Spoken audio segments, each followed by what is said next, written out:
Les rues de Détroit sont le théâtre d'une lutte sans merci. Vive le gang! On est des gangsters. La vie a aucune valeur pour nous. On n'a peur de rien. J'ai perdu une jambe pour mon gang. Les gangs et les armes qu'ils détiennent mettent en danger la vie des enfants de Détroit. Ils passent leur temps à craindre d'autres enfants. Il y a une jeune fille à terre. On lui a tiré dessus. La balle est entrée ici et elle est ressortie par là.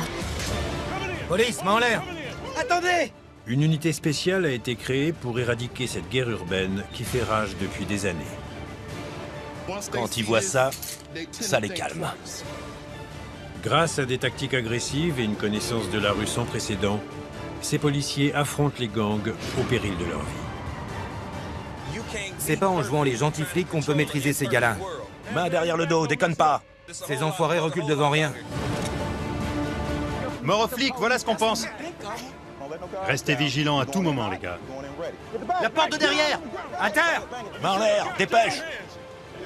Il nous faut des résultats.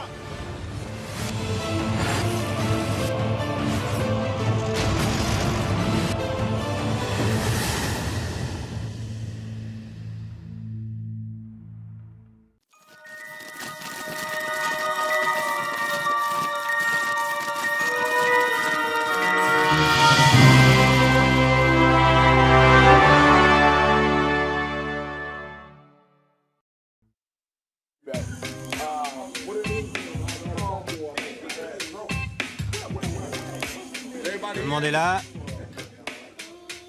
J'ai besoin de toute la brigade. Je sais qu'on vous fait commencer tôt le matin et que vous finissez tard le soir. C'est dur comme rythme, mais c'est comme ça ici. Vous imaginez pas que vous allez finir de bonne heure le vendredi soir pour aller au ciné. Vous avez qu'à y aller le samedi matin. Il y aura moins de monde.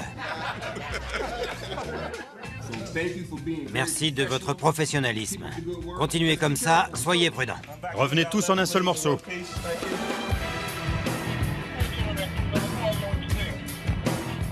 Le dernier rempart de Détroit contre la violence des gangs est la brigade anti-gang, plus connue sous le nom de Gang Squad. On est des chasseurs. On les arrête avant qu'ils frappent. C'est ça l'idée. Messieurs, L'anti-gang compte 70 agents très bien informés qui n'hésitent pas à se montrer agressifs pour atteindre ceux qu'ils combattent. main en l'air. Nos cibles principales sont les gangs, les armes et la drogue. Surtout les armes. Il essaye de filer. Suite à une fusillade près d'une école, le Gang Squad est omniprésent. Main en l'air, les gars. Ils patrouillent les rues et font des contrôles. Les citoyens qu'ils protègent ne comprennent pas toujours ces méthodes répressives. On nous harcèle H24. Regardez, Tous les jours. tous les jours. Nos droits, Et on n'a rien fait. nos droits civiques sont bafoués à Détroit. Ça craint. Martin Luther King aurait pas aimé. Restez à New York, dans le New Jersey, le Canada ou l'Australie. Où que vous soyez, venez pas ici. Sinon, vous le regretterez. Les gens se plaignent qu'on les harcèle. Jusqu'à ce qu'il y ait une nouvelle victime. C'est comme ça que ça fonctionne. Chaque jour est différent. Certains disent qu'on ne fait que des patrouilles de routine, mais elles n'ont rien de routinier. Main en l'air. Main en l'air, mon gros. Allez, te fais pas prier. Sur Greenfield Road, dans le nord-ouest de la ville, les agents Shooter, Pelley et Hollywood arrêtent un véhicule près d'une station-service. Ils pensent qu'il s'agit d'un convoi d'alcool illégal. Réfléchis bien. On l'embarque. Le chargement qu'ils découvrent est bien plus dangereux que prévu. C'est pas vrai. Pas de geste brusque, sinon tu vas ramasser ton nez à la petite cuillère. Allez, en route. Tu vas t'expliquer au poste. C'est un Glock calibre 40. Avec un chargeur à grande capacité. Ce chargeur suggère que l'utilisateur ne se sert pas de son arme seulement pour se défendre. On vient d'empêcher une fusillade. Ça fait aucun doute. Il ne transporterait pas de pistolet avec un aussi gros chargeur s'il n'avait pas l'intention de tuer quelqu'un. Toi aussi, monte dans la voiture. Une arme de moins, une vie en plus. C'est ma devise. Il y a environ 900 000 habitants à Détroit. C'est une des villes américaines où les homicides sont les plus fréquents. De plus, Détroit a davantage été touché par la crise économique qu'aucune autre ville du pays. 30% de la population est au chômage. Les enfants de Détroit sont plus que jamais confrontés à la violence des gangs. Les armes à feu sont de plus en plus nombreuses dans les rues. Les événements tragiques sont inévitables. Le 30 juin 2009.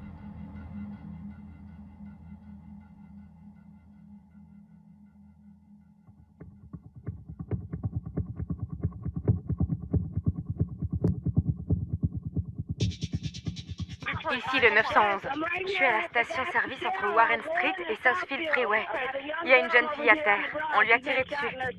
Elle a reçu une balle dans le ventre. Bouge pas, ma chérie, bouge pas. Au début, j'ai pas compris que j'avais été touchée. Je me suis seulement sentie engourdie. Et puis, j'ai eu mal. C'était une douleur incroyablement forte.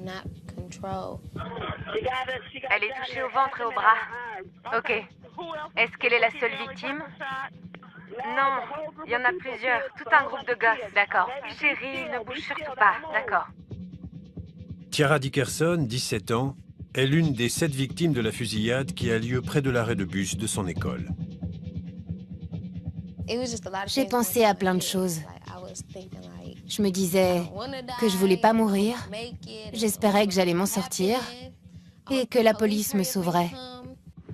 Scène de chaos en plein après-midi. Au moins 7 personnes ont été blessées, dont 5 élèves qui rentraient chez eux après un cours d'été. À un moment, la douleur était tellement forte que j'ai voulu mourir. Mais j'ai pensé à ma mère et à ma famille. J'ai décidé d'essayer de tenir le coup pour eux. Les victimes ont toutes été hospitalisées. 2 d'entre elles étaient dans un état critique. Le drame a fait les gros titres de la presse locale. Cette tragédie doit rester dans les mémoires. Il faut savoir que tous ces pauvres gosses ont été attaqués en plein jour. La nature impitoyable de l'attaque et le jeune âge des victimes indiquent que c'est là l'œuvre d'un gang. Les policiers du Gang Squad demandent au sergent Todd Eby de leur prêter main forte. Nous avons trouvé des preuves balistiques sur la scène de crime, des cartouches vides. Et nous disposons également de la vidéo prise par les caméras de surveillance. Les policiers recherchent un van de couleur verte. Ils visionnent la vidéo des caméras de sécurité placées au niveau de ce carrefour en ce moment même. Les autorités n'ont que très peu d'indices, mais le drame a été entièrement filmé par des caméras. Il était environ 14 heures. Il faisait beau. Ça, c'est le parking de la station-service. Les gosses revenaient de Cody Academy, tout près de là. On voit 2 individus surgir du côté gauche. Ils ont couru l'arme à la main. C'était des semi-automatiques, un 9 mm et un calibre 40. La foule s'est dispersée. La plupart des gens sont allés vers l'ouest. Et quelques-uns ont couru vers le sud. On ne voit pas toutes les victimes, mais on repère 2 personnes blessées par balle. Tout s'est passé en 10 secondes, mais environ 15 coups de feu ont été tirés durant ce laps de temps. Grâce à la vidéo et aux déclarations des témoins oculaires, le sergent Eby a la certitude que l'attaque est l'œuvre d'un gang. Il découvre que le mobile est la vengeance. Une des victimes appartenait à un gang rival. Les 6 autres personnes étaient des dommages collatéraux de cette vengeance. Le sergent Eby va travailler avec le Gang Squad pour identifier les tireurs et les traquer. Je vais à la station-service avec l'agent B. C'est un membre de l'anti-gang. On va tenter de reconstituer les faits. On se dirige vers la scène de crime. Cet homme est un agent infiltré. Sa passion pour la mode lui a valu le surnom de GQ. Afin de protéger son identité, son nom ne sera pas révélé. Donc, tout a commencé près de la crèche. Les employés ont vu les 2 tireurs sortir d'une voiture et ils ont su tout de suite qu'il se passait un truc pas net. Les tireurs ont enlevé leurs t-shirts et les ont placés sur leur tête. Ensuite, ils ont foncé vers l'arrêt de bus. Tu crois qu'ils ne visaient qu'une seule personne? Écoute, on est quasiment sûr que les 6 autres personnes se sont trouvées juste au mauvais endroit, au mauvais moment. Ce sont des malchanceux. Et le squad peut faire quoi? Ce que vous faites dans ce genre de situation? Augmenter l'effectif d'agents de renseignement proches des gangs. L'un des membres finira par cracher le morceau. J'en suis certain. À cette heure-là, il est impossible que personne n'ait rien vu. Les gens savent qui a fait le coup, c'est sûr. Vous devez faire ce que vous faites le mieux. Mettre la pression là où il faut pour les faire craquer. Est-ce qu'il y a du nouveau? GQ travaille dans la rue. Sa mission est de trouver des informations sur la fusillade en se mêlant à la population locale. T'as vu par où ils sont partis? Il doit sans cesse renouveler ses sources et rester discret sur sa profession. Parfois, il va jusqu'à infiltrer les gangs. Tous les jours, je parle aux citoyens de Détroit. J'essaye de réunir des infos et de combattre le crime. Peu d'agents sont capables de récolter des informations au sein même des gangs. Si les gens de la rue font confiance à GQ, c'est avant tout grâce à son expérience de cet environnement. Je suis né dans les quartiers ouest de Détroit. J'ai grandi ici. Je sais ce que c'est que d'avoir faim. Je sais ce que ça fait de ne plus avoir d'électricité ni de gaz chez soi. Je sais ce que c'est d'avoir des parents qui se droguent. Selon l'endroit où on se trouve, il faut s'habiller et parler d'une certaine façon. Si j'essaye de dénicher des infos dans les quartiers ouest de la ville, je m'habille comme les jeunes qui y vivent. L'apparence est très importante. C'est ce qui me permet de passer inaperçu partout. J'ai entre 50 et 60 sources par ici. Ma réputation n'est plus à faire. Pour GQ, ces sources sont essentielles. Cependant, dans des quartiers comme celui-là, parler à la police revient à signer son arrêt de mort. GQ doit trouver des personnes suffisamment vulnérables pour lui raconter ce qu'elles savent. Je vais dans le quartier sud-ouest pour interroger des membres de gang. Ces mecs ont été arrêtés dans cette circonscription pour différents délits. Je vais leur poser des questions en fonction des délits qu'ils ont commis. On va voir ce que ça donne. Le meilleur moyen d'avoir des renseignements sur un gang est de faire parler un gang rival. GQ interroge de jeunes garçons qui viennent d'être arrêtés. Il les suspecte d'appartenir à un gang. Comment ça va? Ça roule? Si GQ parvient à gagner leur confiance, cela pourrait faire avancer l'enquête. T'as quel âge? 18 ans. Ok. Dans la rue, mon surnom, c'est GQ. C'est quoi, toi? J'en ai pas. On m'appelle juste Rod. T'as appelé ta mère? Ok. Alors dis-moi. Pourquoi ils t'ont arrêté? J'avais de l'herbe. Combien? 4 sacs. Ah, c'est tout? Ils t'ont embarqué pour ça. Rien que pour ça. Ça doit pouvoir s'arranger. GQ se montre compatissant pour gagner la confiance de l'adolescent et lui tirer les vers du nez. Maintenant, dis-moi, il y a combien de gars dans votre groupe? Je dirais 7 personnes. Tu crois qu'il y en a un qui serait prêt à prendre une balle pour toi? Big T. Big T. Mais il est en tôle. Pourquoi? Vol de voiture. D'accord. Qui d'autre? Mon pote Buck. Buck. Ouais. Bon. Je te ramène.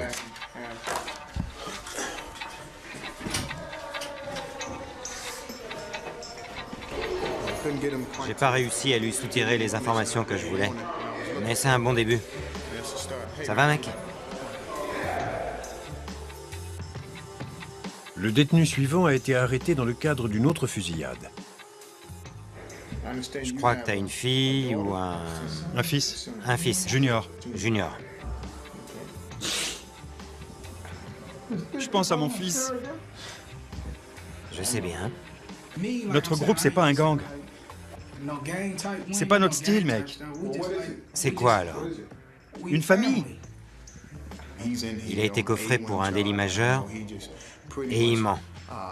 Il ment comme un arracheur de dents. Ce que je veux dire, c'est que les potes, c'est plus important que la famille. Parce que nos familles, elles nous ont rejetés. Elles nous aiment plus. Le monde devient dingue. Il n'y a plus de boulot. Les gens ont besoin de bosser. Tout le monde crève la dalle par ici. Ma famille me manque. Je suis ici depuis 2 jours. Ma fille me manque. Je veux rentrer. Ces gosses me baratinent. Je devrais pas être ici. Je suis pas un gangster, je le jure. Ils tuent des gens et vendent de la drogue dans les rues.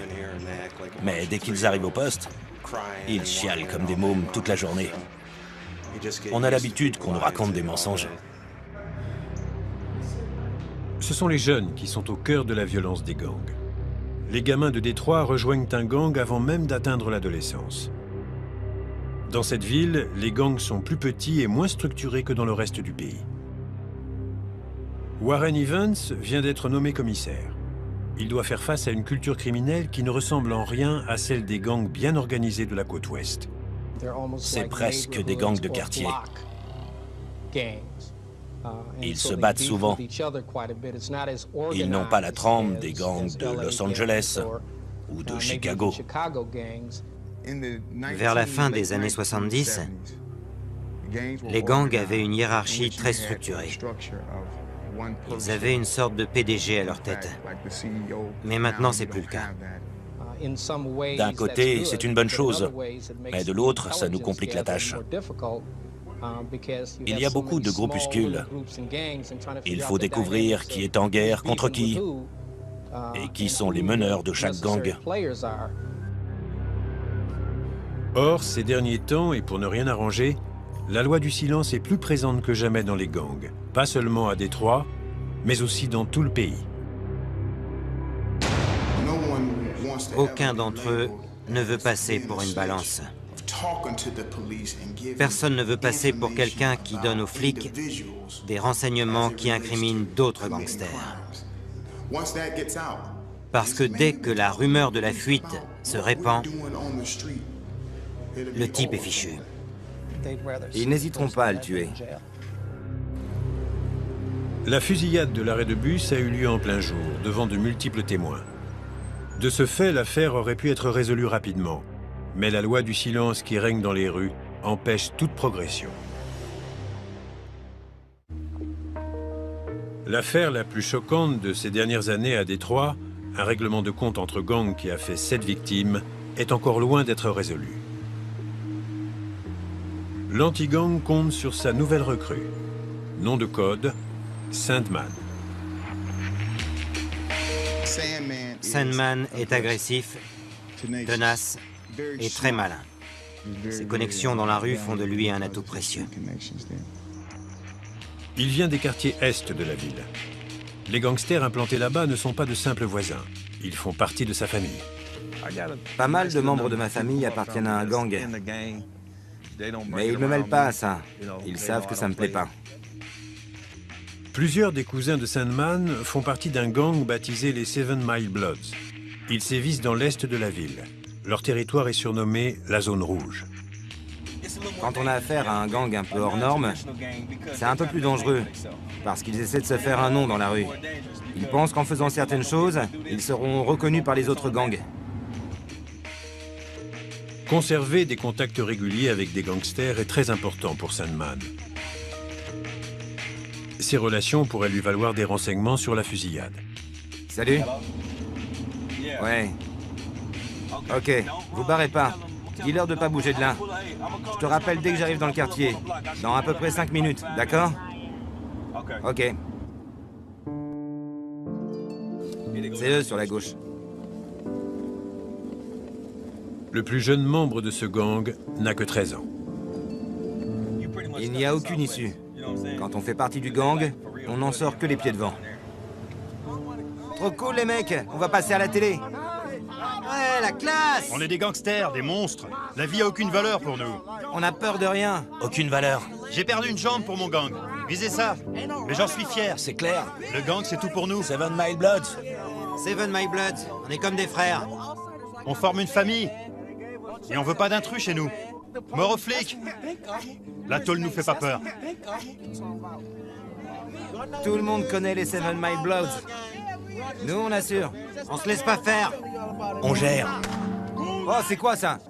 Il y a des mecs qui tirent. Ça va saigner. Ça va saigner. Quand on vit à Détroit, on peut facilement finir dans un gang, parce que les gosses veulent jouer les durs. Ils veulent surtout pas passer pour des faibles. Mon père était très présent. C'était un bon père. S'il n'avait pas été là, j'aurais fini dans un gang, moi aussi. C'est certain. La plupart de mes amis n'y ont pas échappé. Souvent, je me dis que certains de ces gamins n'ont aucune chance de quitter ce quartier et de quitter cette vie. La situation empire d'année en année. Ils n'en font qu'à leur tête. Alors si un mec veut tuer quelqu'un pour réussir un rite de passage, il le fera et personne ne pourra l'en empêcher. Moi, c'est Sue Murder, compris? Bang, bang. Je déconne pas. Ramène-toi, si. Quand on leur demande ce qu'ils veulent accomplir dans la vie, la plupart d'entre eux n'en savent rien. C'est ça qui est drôle. C'est complètement dingue. Si quelqu'un leur demandait s'ils ont grandi ici, je parie que beaucoup mentiraient. Ils n'ont rien ici. Ils n'ont même pas de quoi louer un appartement. Ils sont tous fauchés. Ils n'ont pas un sou. Si je devais faire partie d'un gang, ce serait dans un but précis, pour devenir riche, pour devenir millionnaire. Pas juste pour me battre. C'est juste hallucinant.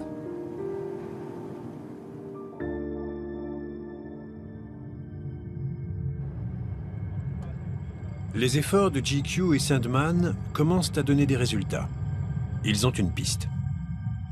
Il semblerait que les responsables de la fusillade de l'arrêt de bus soient des membres du Joy Road Hit Squad, un des gangs les plus anciens et les plus violents de Détroit.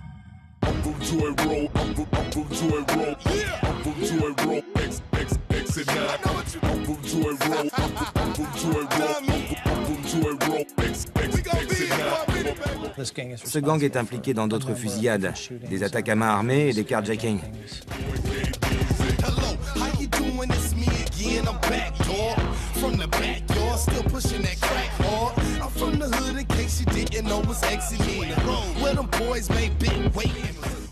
Ils font aussi du trafic de drogue. On le sait. C'est un groupe extrêmement violent.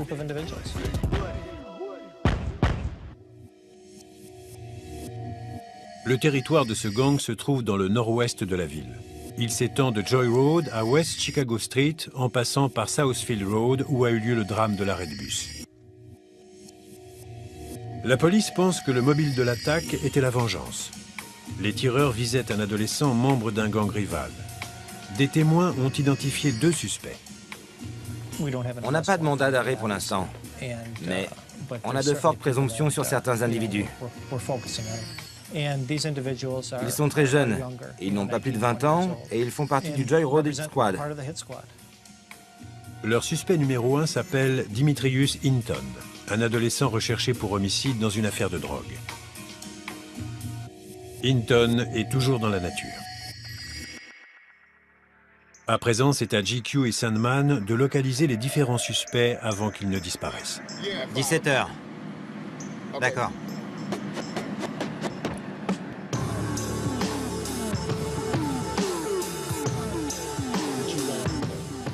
GQ s'entretient avec une source proche du Joy Road Hit Squad, près d'un entrepôt désaffecté pour lui garantir une discrétion absolue.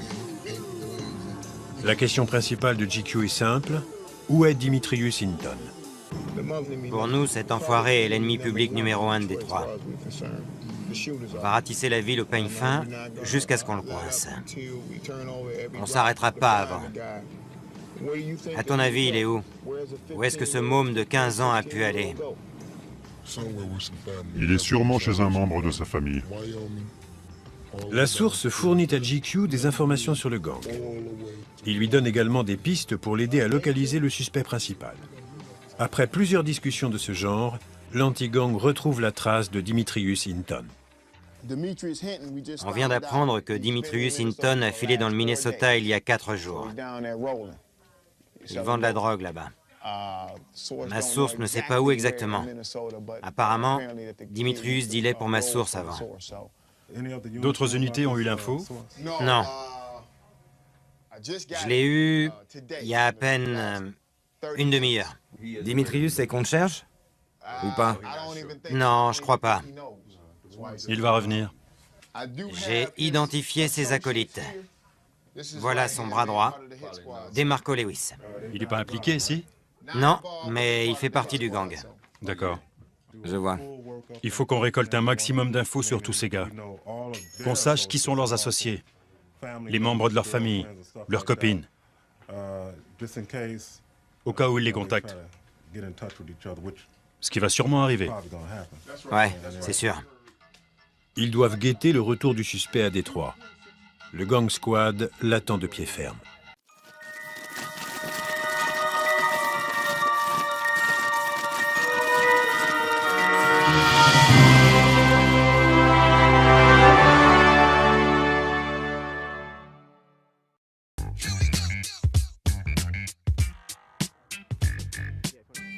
Il est 7 heures. Avant de commencer à patrouiller, le gang squad honore une de ses vieilles traditions. Ah, ces donuts sont appétissants. Je me permets. Shooter, t'as pas le droit. Ah, Justin, Ok.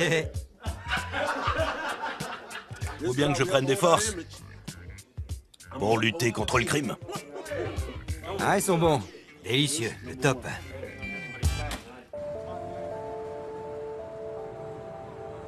Les agents Shooter et Pelley patrouillent près des écoles. Leur but est de combattre les gangs à la source. À Détroit, les jeunes rejoignent un gang très tôt, parfois dès l'âge de 9 ans. Les établissements scolaires sont un lieu de rendez-vous pour de nombreux gangs. Ils n'hésitent pas à régler leurs comptes sur place en cas de conflit. La police tient à leur montrer qu'elle est omniprésente. On doit jouer les parents. Je les mets en ligne. Je leur dis que c'est moi qui suis aux commandes. Ça, c'est le boulot d'un parent. Je les arrête quand c'est nécessaire ou je les renvoie chez eux. Mais est-ce qu'ils sont à l'abri là-bas? Après les cours, les ados doivent traverser le territoire de gangs rivaux pour rentrer chez eux. C'est à ce moment que les fusillades ont lieu la plupart du temps. L'anti-gang est sur le qui-vive. Ça va? Viens par ici. On fait d'une pierre deux coups. On essaie de faire en sorte que les gosses rentrent chez eux sans problème. Et en même temps, on chasse. Il n'y a que comme ça que ça peut fonctionner. Approche. Sors les mains de tes poches. T'as tes papiers? C'était quoi tes 2 derniers cours? Des cours de langue? Vu comment tu parles la nôtre, il y a du boulot. C'est moi le chef. Tire-toi. Ils aiment faire ce travail parce qu'ils sont attachés à ces gamins. Leur but, c'est d'assurer leur sécurité. Est-ce qu'ils arrêtent beaucoup de jeunes pour port d'armes? Sans aucun doute. Est-ce qu'ils font ça pour que ces gosses aient un casier? Sûrement pas. Ils veulent sécuriser leur environnement. Pour être franc, ils écoutent ces jeunes autant qu'ils les disciplinent. Tu dis que t'en as marre de prendre des amendes, mais t'as pas le permis. Je sais. Tu viens à peine d'avoir 16 ans. Alors si t'en as marre des amendes, arrête de conduire. Les gosses oublient ce qu'on leur dit dès qu'ils passent la porte de chez eux. Ils doivent gérer leurs problèmes familiaux. On les voit 1 heure ou 2 par jour. Mais après ça, ils vivent selon les principes qu'on leur dicte chez eux. Le gang squad fait son maximum pour réduire le nombre d'armes en circulation. Chaque patrouille en récupère jusqu'à 3 par jour. Mais les gangs détiennent des milliers d'armes à feu obtenues illégalement. Les statistiques indiquent que ce problème culturel prend une ampleur inquiétante. Les jeunes de Détroit se familiarisent avec les armes à feu dès l'enfance, dans les magasins de jouets. Ça, c'est un jouet en plastique. On en trouve partout en ville. Je vais placer un vrai pistolet à côté du faux.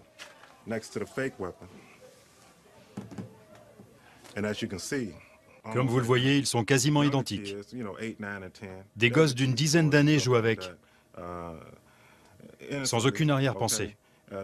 Il arrive qu'ils les apportent à l'école dans leur sac, sans le faire exprès. Ça pose des problèmes dans les écoles. Et ça nous complique la tâche.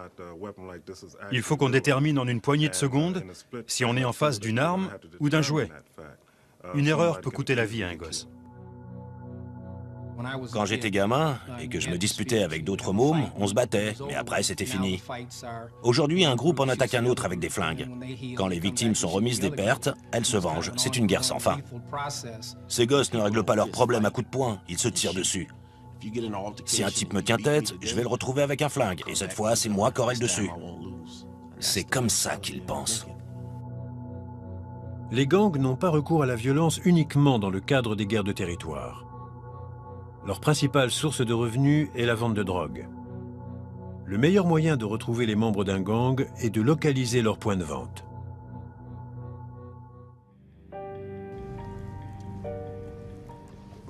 Selon les sources de GQ, le gang responsable de la fusillade, le Joy Road Hit Squad, s'est associé à un autre gang pour vendre de la drogue.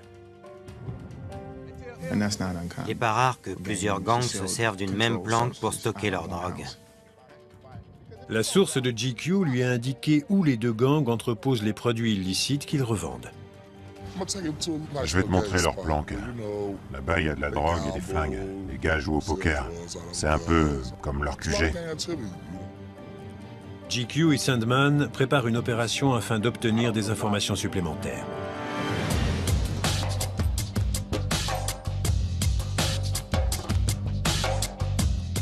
Ils roulent en direction du territoire d'un gang connu sous le nom de BCB. GQ est en première ligne. Nous le suivons en compagnie de Sandman dans un véhicule banalisé. On approche du territoire des BCB. L'acronyme de Burgess, Chappell et Bentler. C'est un petit gang. Vous entendez ça? Ce moteur est dans un sale état. Je suis plutôt du genre agressif comme flic. Je comprends qu'il faut garder une certaine éthique pour maintenir l'ordre. Mais c'est pas en jouant les gentils flics qu'on maîtrise ces mecs-là. Ces enfoirés reculent devant rien. Ils comprennent que la manière forte.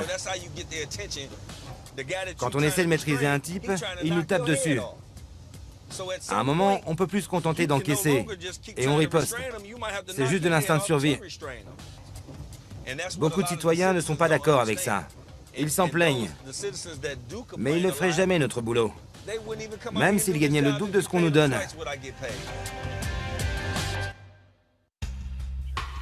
Ok, GQ, compris. D'accord. On va se rapprocher un peu. Vous voyez ces gardes? J'arrive pas à croire qu'il m'ait dit de venir aussi près. Pourquoi tu m'as dit de venir? Autant aller sous le porche avec eux. GQ et Sandman sont garés juste devant la planque des gangsters. Si leur identité est découverte, l'opération sera terminée et il pourrait y avoir du grabuge. Par mesure de précaution, nos caméras resteront à l'arrière du van banalisé. Regarde-moi ce clown. Je parie que c'est un fumeur de joint. T'as vu? Il a le poing serré.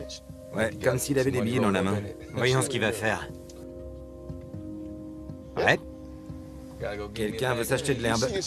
C'est comme ça qu'on repère les clients. Ils doivent arriver avec l'argent en main. C'est la règle. On risque de se faire repérer, là.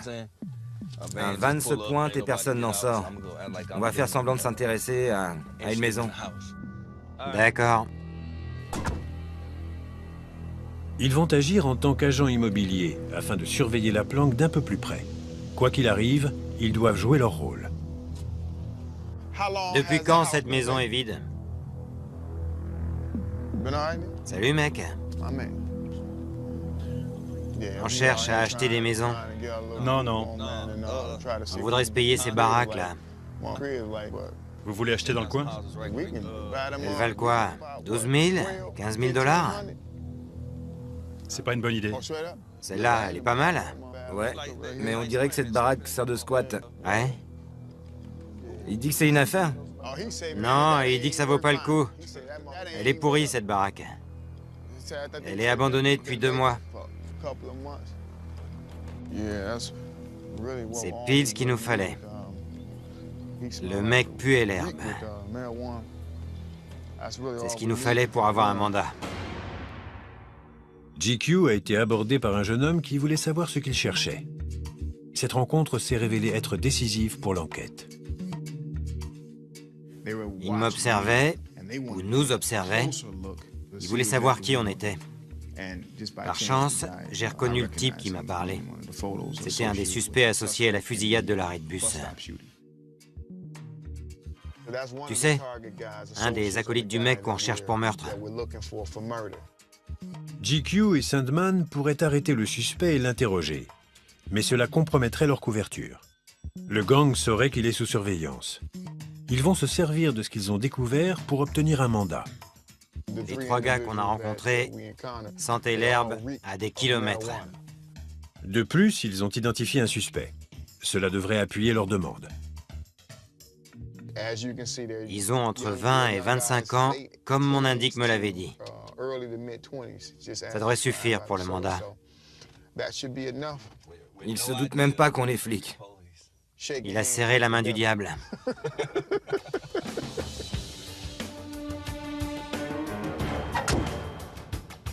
Les présomptions sont suffisantes. On va faire une perquisition, mais pas avant 48 heures. Je voudrais obtenir un mandat de perquisition.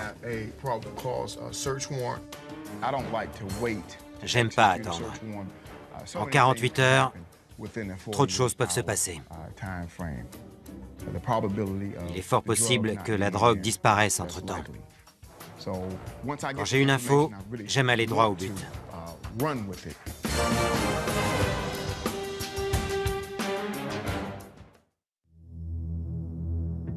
Au quartier général du Gang Squad, GQ appelle le procureur pour lui présenter sa demande.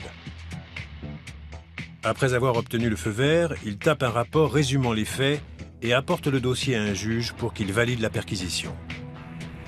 Salut Steve, ça va? Voilà. J'ai eu de super infos sur une planque. On l'a mise sous surveillance hier et on est tombé sur un revendeur. Il y a des chances qu'un gars recherché pour meurtre se cache dans cette maison. Il est aussi lié à la fusillade de l'arrêt de bus qui a eu lieu il y a quelques mois. Je dois voir la demande écrite. Sans ça, pas de mandat.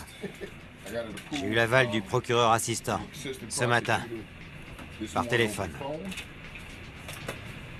Tu jures que le contenu de ce mandat est basé sur des faits? Oui.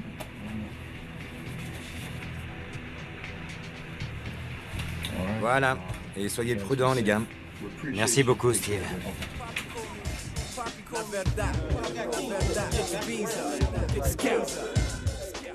Une fois cette démarche accomplie, les agents du Gang Squad sont mobilisés. Ils préparent une descente sur la planque du gang BCB.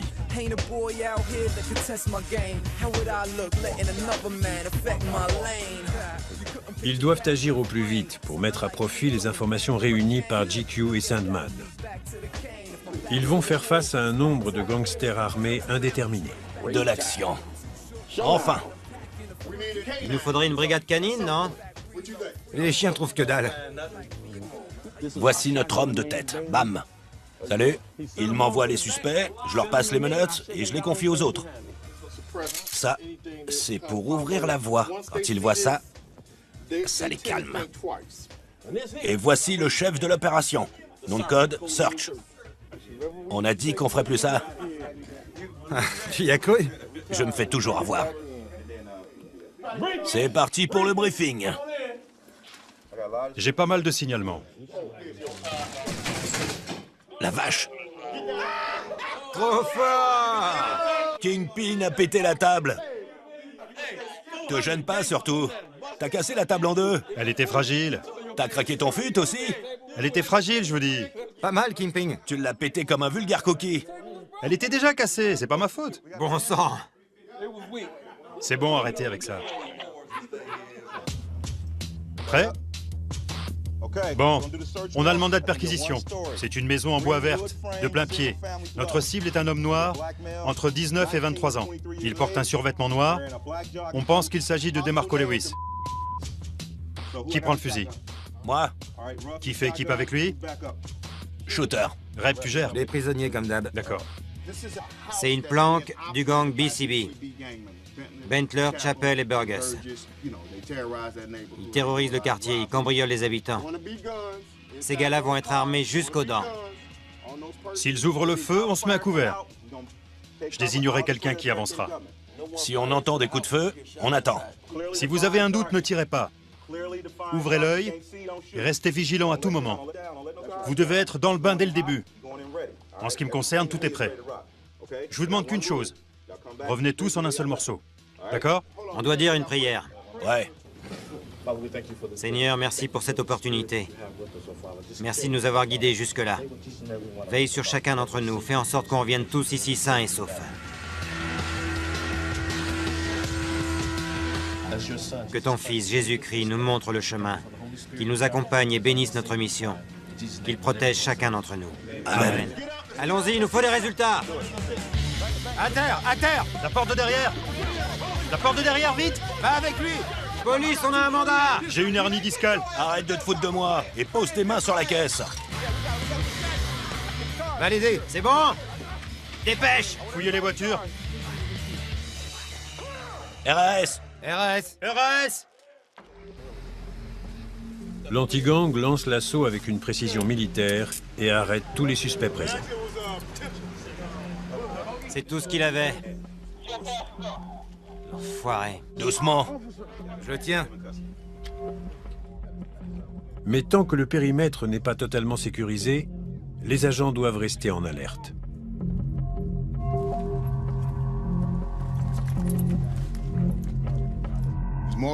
On a trouvé de l'herbe. Le trafic de stupéfiants est un délit très grave dans le Michigan. On a aussi trouvé un gars qui était en conditionnel. Et enfin, on a saisi plusieurs milliers de dollars.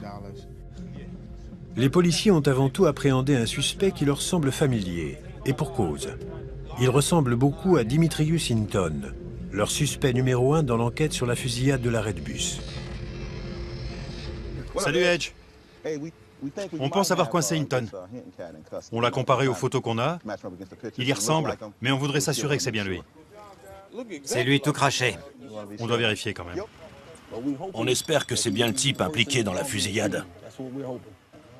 Si c'est pas lui, c'est son frère jumeau. C'est lui, c'est clair. L'affaire pourrait être résolue grâce à cette intervention. Le gang squad doit tout de même relever les empreintes du suspect pour s'assurer qu'il s'agit bien de Hinton. Ensuite, le médecin légiste devra le relier à la scène de crime. Hinton est également recherché dans le cadre d'une affaire d'homicide plus récente. Le seul indice que possède l'anti-gang de Détroit est un 9 mm. Si la brigade parvient à relier cette arme aux cartouches retrouvées près de l'arrêt de bus, ce sera un grand pas pour l'enquête. On essaie de trouver un lien entre le pistolet qui a servi durant l'homicide et les cartouches découvertes près de l'arrêt de bus. La section balistique de Détroit a récemment été fermée car elle avait commis de trop nombreuses erreurs. C'est pourquoi l'arme et les cartouches seront analysées au sein du laboratoire de l'État du Michigan. Dans ce dossier, on a dû tester plusieurs chargeurs. On nous a donné un Glock, un 9 mm. On a tiré avec les différents chargeurs et on a comparé les résultats avec les preuves issues de la scène de crime. Pour commencer, Brett a tiré plusieurs balles dans une cuve remplie d'eau. Les rainures qui apparaissent sur les cartouches sont forcément issues de l'arme testée car la cuve est scellée. L'étape suivante est de comparer à l'aide d'un microscope spécialisé les douilles à celles qui ont été retrouvées près de l'arrêt de bus. Chaque arme à feu laisse des marques uniques sur les balles ainsi que sur les douilles. Ces rainures n'ont pas leur pareil, comme nos empreintes digitales. Elles peuvent donc relier une arme à un crime sans aucune erreur possible. Si les tests indiquent que les deux crimes ont été commis avec la même arme à feu, cela constituera une preuve solide contre Dimitrius Hinton. Mais il faut parfois des jours pour interpréter les résultats. Le Gang Squad n'a donc d'autre choix que d'attendre la confirmation des médecins légistes. Une autre personne espère que justice sera faite. Tu viens de rentrer de l'école? Ouais, T'as fait quoi aujourd'hui? j'ai fait des maths et de la biologie. Qu'est-ce que t'as appris? T'as oublié. Pour Tiara Dickerson, la fusillade de l'arrêt de bus n'est pas qu'un fait divers ou une affaire à résoudre. C'est une épreuve bien réelle qu'elle tente de surmonter jour après jour. Les médecins se sont d'abord occupés de mon bras. Ils ont placé une broche en métal à l'intérieur. Je vais devoir la garder toute ma vie. Ils ont réparé 7 parties différentes de mon ventre. Je sais que mes intestins avaient été coupés. J'étais là quand ça s'est passé. C'était horrible de la voir aussi fragile et si proche de la mort. C'était affreux. Je savais que ce genre de choses pouvait arriver, mais je pensais pas que ça m'arriverait à moi. Cela m'a fait comprendre que ça pouvait arriver n'importe quand et à n'importe qui, quel que soit l'âge ou la couleur de peau. Maintenant, je supporte plus d'être seule. J'ai peur du noir et je me sens mal quand je suis entourée de personnes que je ne connais pas. Et je veux plus attendre le bus. Dans ces cas-là, on pense à notre famille. On se demande comment c'est possible. Comment un gosse qui se contentait d'attendre le bus pour aller ou revenir de l'école peut se retrouver stérile ou relié à une poche pour le reste de sa vie. C'est complètement aberrant. Tout ça pour aller ou revenir de l'école. Tiara sera bientôt totalement guérie. Mais des milliers de gamins de Détroit n'ont pas eu cette chance. Parle-moi de tes rêves. Mes rêves? Je veux guérir, être de nouveau sur pied. Ensuite, je voudrais finir le lycée et aller à la fac. Peut-être que j'irai en Floride. Ou que je resterai ici pour devenir avocate.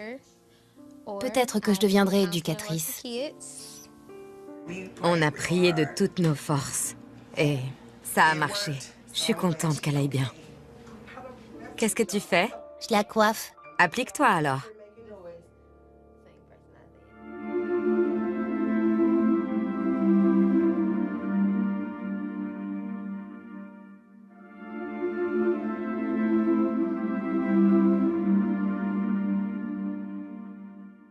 Plus de 1000 fusillades ont lieu à Détroit chaque année.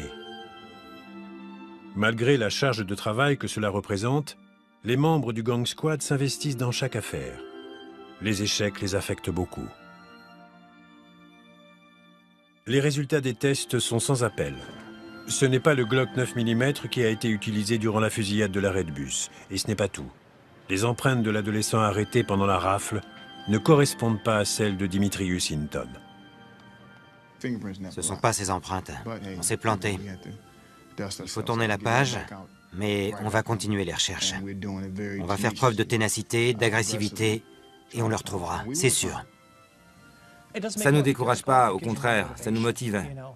Quand un dossier se corse, ça pousse à nous dépasser.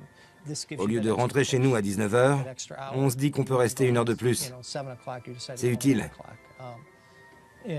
Vous savez, les difficultés nous motivent à coincer les criminels pour qu'ils répondent de leurs crimes. On travaille nuit et jour. Mon téléphone sonne sans arrêt et je traite chaque dossier comme si un membre de ma famille était concerné. C'est ça mon moteur. La ville de Détroit a du mal à se remettre de plusieurs années de débâcle économique. Ces jeunes ont de plus en plus recours à la violence pour s'affirmer. L'avenir de Détroit demeure incertain. Je ne sais pas si je fais une différence dans les rues. On ne peut pas contrôler le flot d'armes à feu qui circulent. En tout cas, je fais de mon mieux quand je suis en service. Je pense que je suis promis un bel avenir dans la police. Si Dieu me garde en bonne santé. Je crois que je suis fait pour ce boulot. Ça fait 23 ans que je fais partie de l'anti-gang. Et j'en redemande. Je profite de chaque seconde. Je travaille avec ça, et non pas ça. Passer toute ma vie au gang squad? Oui, ça me plairait.